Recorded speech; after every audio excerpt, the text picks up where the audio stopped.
Selamat pagi Ibu dan teman-teman, kami dari kelompok 16 dengan nama anggota sebagai berikut. 1. Andro Purnama Peol. 2. Lini Aplunia Bowling. 3. Elizabeth Luciana Andoa. 4. Maria Estefania Bate. 5. Meferson Bonsele.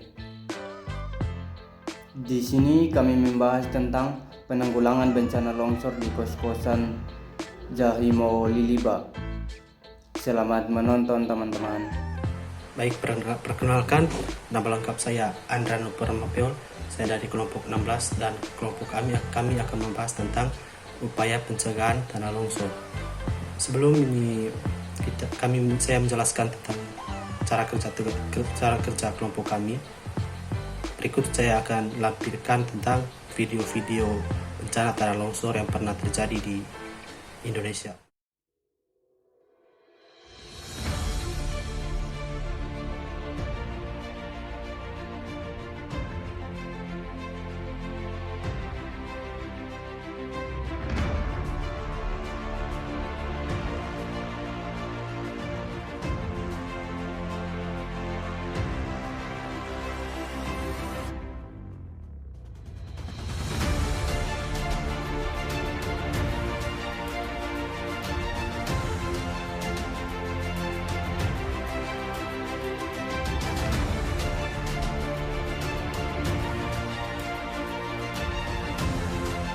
Sementara itu, saudara, satu deret rumah di bantaran sungai mengalami longsor di Solo, Jawa Tengah. Longsor terjadi setelah banjir menggerus pinggiran sungai dan membuat fondasi rumah menjadi rapuh.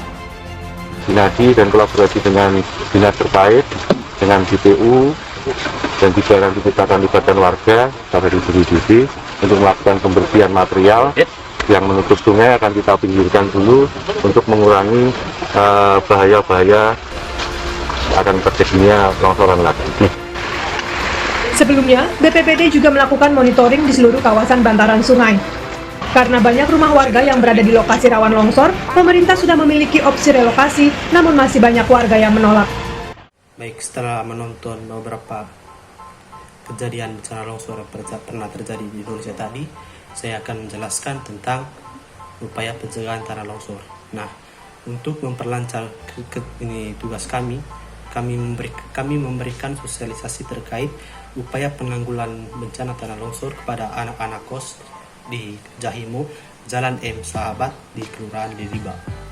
Di sana kami menjelaskan kepada mereka tentang apa itu tanah longsor, penyebab tanah longsor, ciri-ciri akan terjadinya tanah longsor, penyebab ini, dan langkah penanggulangan bencana menurut BNPB yang terbagi atas 3, yaitu yang pertama, langkah prabencana atau langkah sebelum terjadinya bencana tanah longsor. Yang kedua, langkah saat terjadinya bencana tanah longsor. Dan yang ketiga, langkah pasca bencana atau langkah sesudah terjadinya bencana tanah longsor. Selamat malam rekan-rekan semua. Terima kasih atas waktunya. Di sini kami dari Fakultas Kesehatan Masyarakat, Prodi Ilmu Kesehatan Masyarakat, melakukan penyuluhan terkait dengan mitigasi bencana longsor.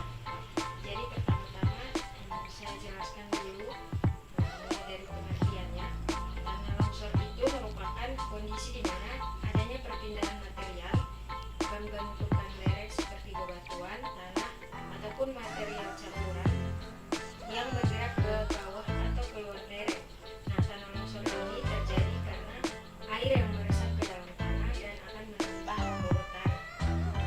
Kemudian kejadian tanah longsor ini seringkali terjadi di beberapa daerah di Indonesia dan memakan banyak korban jiwa. Badan Penanggulangan Bencana juga sering melakukan upaya penanggulangan bencana tanah longsor. Namun bencana yang terjadi tidak bisa diprediksi waktunya. Bukan hanya longsor saja, mungkin tsunami, gempa bumi juga kita tidak bisa prediksi. Kemudian Indonesia mempunyai rekor masalah bencana longsor. Salah satu yang terbesarnya itu ada di Banjarnegara tahun 2015. Kemudian longsor juga terjadi di daerah NTT, di beberapa daerah NTT tahun kemarin akibat bencana Seroja. Mungkin sampai di sini ada pertanyaan dari kakak semua. Yang kami tanya nih, apa yang harus kita lakukan sebelum itu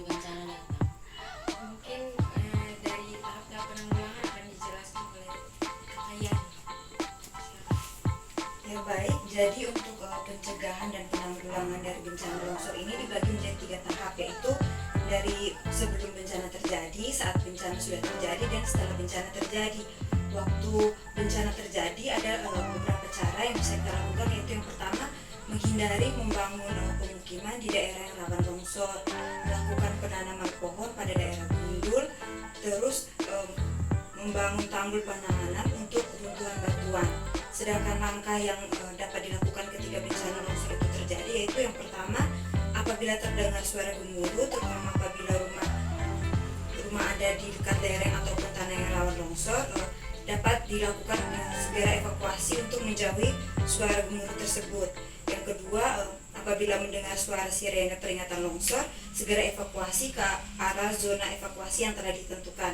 Sedangkan langkah yang dapat dilakukan ketika telah terjadi bencana longsor, yaitu menghindari daerah yang telah terjadi bencana longsor sebelumnya. Yang kedua, langkah yang dapat dilakukan yaitu apabila hujan turun setelah longsor terjadi, antisipasi longsor susulan dengan menghindari daerah tersebut. Ya, mungkin itu saja dari kami. Sudah pas.